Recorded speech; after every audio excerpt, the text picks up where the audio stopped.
Maligayang pagbabalik mga kasolid sa motsaring reaksyon sa pagkatalo ng Angas ng Pinas. Casimiro nagsalita na rin na Naoya Inoue palag gustong patulugin ng ating pangbatong si Angas ng Pinas at Sean Gibbons may matinding banat. Yan ang ating mga pag-uusapan mga kasolid, pero bago yan, palike, pa-share at pa-subscribe naman sa ating munting channel. Mag-iwan rin ng isang komento dyan mga kasolid. Para sa ating unang balita, trending pa rin at viral at tuloy pa rin pinag-uusapan ang pagkatalo ng Angas ng Pinas kay Kameda. Ito naman ang naging reaksyon ni Attorney Ed Tolentino. Masyado nga daw advantage ang catch weight para dito kay Kameda dahil malaki itong boxingero kung ikumpara sa ating pagbatong si Angas. Panigurado, pag lumaki ang timbang ni General Casimiro ay sigurado rin babagal ang kilos nito mga kasolid. Yan nga naging pahayag nitong si Atty. Ed Tolentino. Ang problema nga lang sa kasalukuyan ay wala na sa world ranking ang Angas ng Pinas. Wala na siya sa world rankings mga kaibigan. Mapa junior featherweight, bantamweight, wala na sa world rankings si General Casimiro. Nabura siya sa alaala ng Pero hindi pa naman tapos ang karera ni Alas dahil lang sa pagkatalo. Ito naman na naging pahayag ni JC Manangkil. Nag-congratulation nga ito kay Kinosuke Kameda. Kameda outbox Casimiro. Easy work.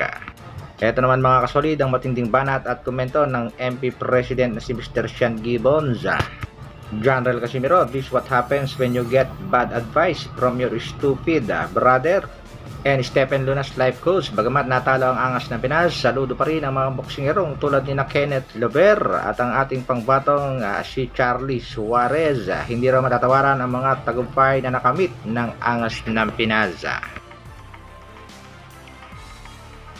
Sa kabilang balita naman mga kasolid, Kinosuke Kameda nagbigay na rin ng kanyang pahayag sa pagkapanalo dito kay Cuadro Alas General Casimiro. Basang-basa at napag-aralan niya na daw ang galawan nitong si Cuadro Alas General Casimiro.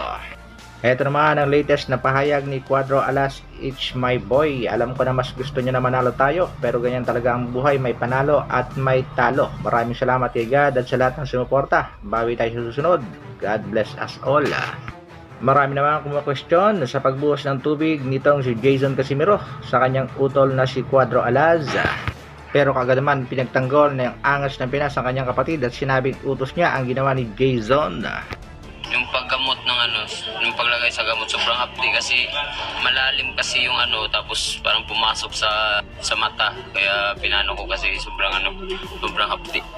Hindi niya lang nakita.